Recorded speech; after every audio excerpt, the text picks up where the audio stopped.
l'idée ici, ça va être de redimensionner plusieurs images pour pouvoir faire un seul fichier en PDF et pas trop lourd pour pouvoir les changer sur les plateformes.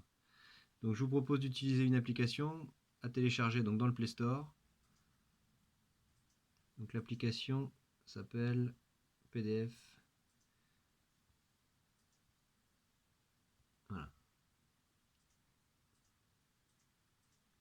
Donc l'application s'appelle Camera to PDF Scanner.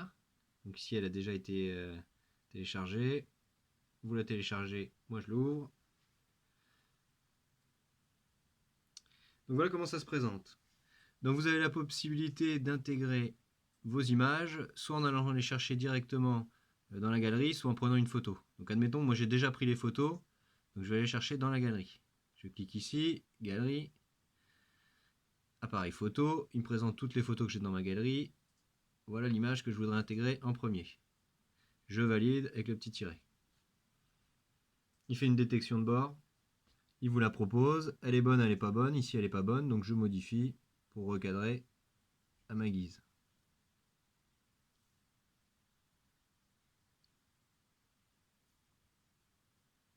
Voilà, on va dire que c'est bon, je valide. Voilà, il me propose cette image-là, donc il l'a mise en noir et blanc, c'est pas terrible. Je peux changer le nombre de couleurs choisies, plus ou moins. Bon, c'est toujours pas terrible en fait, vu l'image qu'on a, je vais la mettre en couleur. Donc je clique sur couleur et je la garde en couleur. Je valide. Il me propose de nommer le fichier nouveau document. Je vais l'appeler autrement. On va l'appeler physique. Ok, je valide. Voilà. Donc ça c'est la première page de mon document. Je pourrais m'arrêter là, mais j'en ai une deuxième. Donc ici, vous voyez en dessous, vous avez les mêmes symboles que tout à l'heure, soit image, soit photo, avec un petit plus. Donc ça va vous permettre de rajouter une page supplémentaire. Je clique sur image plus, je vais chercher ma deuxième photo dans la galerie. La voilà. Je valide. Il détecte les bords. Mal. Je recadre. Vous voyez aussi que vous pouvez faire tourner l'image. Si vous l'avez prise dans le mauvais sens, vous pouvez la faire tourner. Donc ça c'est pratique aussi. Ici elle est bien prise. Il a détecté ce bord là. Voilà, admettons. Je valide. Même chose, il me propose un niveau de gris pas terrible. Je pourrais la mettre en noir et blanc. Ah non, c'était le noir et le blanc.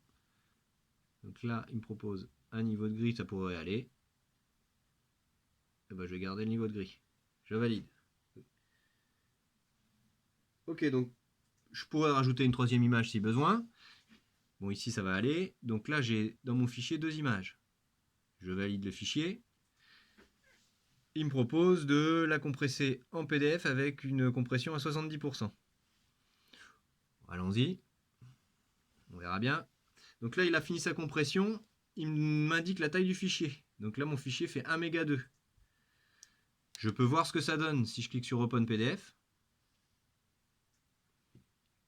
Je regarde, la définition est très bonne, je pourrais la baisser pour avoir moins de 1 méga 2. 1 méga 2 c'est pas énorme pour deux images, mais éventuellement je pourrais baisser.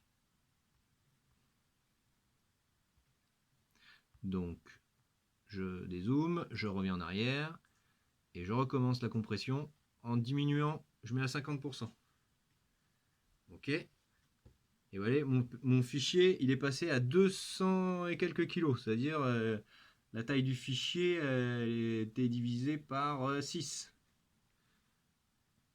Donc on peut regarder ce que ça donne. Est-ce que j'ai pas trop comprimé, compressé?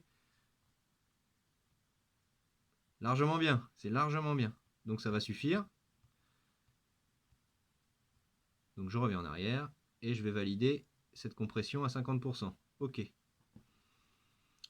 Il va exporter le fichier. Ok, c'est parti. Donc là il a créé mon fichier. Je peux revenir en arrière. Là il me met de la pub. On fait attention de ne pas cliquer dessus. Je reviens en arrière. Et là je retrouve dans la page de départ mon dossier qui s'appelle physique. que je peux consulter. Page 1, page 2, que je peux éventuellement remodifier. Attention, on ne clique pas sur les pubs. Que je peux éventuellement remodifier en rajoutant une image supplémentaire. Que je peux recomprimer, ici c'est pas la peine. Donc je reviens, je fais attention aux pubs.